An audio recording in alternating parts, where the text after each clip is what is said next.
नमस्कार मित्रमंडळी, इंस्टावरचे सगळे फॅमिली आणि यूट्यूबवरचे आमचे प्रिय मित्र आणि प्रिय प्रिय प्रिय प्रिय फॅमिली. तर तुम्हाला सांगतो, आपला उडीद पेरलेला उगवायला सुरुवात झालेली आहे. तुम्ही बघू शकता की झूम करून. आता नाही राव, आपला मोबाईल एवढा हाय पाय येतावा. आपण बी हाय पाय नाही आणि आपलं सगळंच हाय पाय नाही एवढं काय, पण जे ते आहे ते खरं आहे. बरं जाऊ द्या, बाकी काय बाकीच्या गोष्टी तुम्ही बघत असताय, आपण दावत असतोय. तुम्ही बघत असता, आम्ही दावत असतो. तुम्ही लाईक करता, फॉलो करता, त्याच्यामध्ये भरपूर भारी भारी वाटते. आणि अजून काय भरपूर भारी वाटेल, तुम्ही जरा पुढे टाकला हो शेतकऱ्याला, आपल्या तरुण शेतकऱ्याला. बघा मग कसं भारी भारी वाटते बरं का. तर तुम्हाला सांगतो, आता हे जवळजवळ मला वाटतं 6वा-7वा दिवस आहे पेरल्यापासून. उगवायला सुरुवात झाली, 2-2 पानावरती उडीद आला आहे.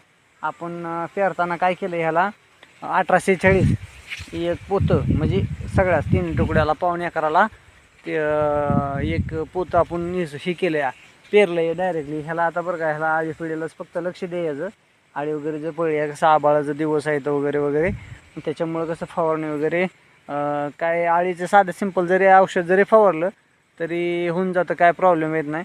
तर तुम्हाला सांगतो कसं काय उगवलं आहे. आता तुम्ही सांगत जा हो, तुम्ही फॉलो करत जावा राव. तुम्हाला मी किती तुम्हाला सांगतो या, आणि तुम्ही राव करतच नाही फॉलो हो. यूट्यूबच्या बी माध्यमातून भरपूर काय असं चांगलं होऊ शकतं, नाही असं नाही. कारण भरपूर स्कोप आहे. जेवढं मी तुम्हाला धावण्याचा प्रयत्न करीन, जेवढं काय मला जेवढं कळतं आहे तेवढं मी तुम्हाला 100% सांगण्याचा प्रयत्न करीन, धावण्याचा प्रयत्न करीन. आणि मला एक सांगा, माणसानं धावलंच पाहिजे, बघितलं पाहिजे, तसं केलं पाहिजे, ज्यातनं काहीतरी आपल्याला थोडंफार मिळेल, अनुभव म्हणा किंवा अजून भरपूर काय. तर आपला हा ताजा आणि खराखोरा अनुभव तुम्हाला कसा वाटला, काय वाटला, हे पण तुम्ही सांगत जावा आपल्या कमेंटच्या माध्यमातून, लाईकच्या माध्यमातून, शेअरच्या माध्यमातून. असा बाळू गायकवाड असा असा असा असा झुलला पाहिजे, निसता पिऊन नाही, पैशाच्या तालावर काय कसा असा असा झुलला पाहिजे. पण आपलं मन कधी असं झुलणार नाही. त्याच्यामुळं तुमच्यावरती जसं प्रेम आहे तेवढं प्रेम कायम राहील. त्यात काय कमी प्रमाणात कधी कमी होणार बी नाही, आणि असं जास्त झालं म्हणून असं वकणार पण नाही. वकणार म्हणजे आता शब्द मराठी आहे, पण असू द्या. वकणार म्हणजे जास्त कधी असं धावणार पण नाही.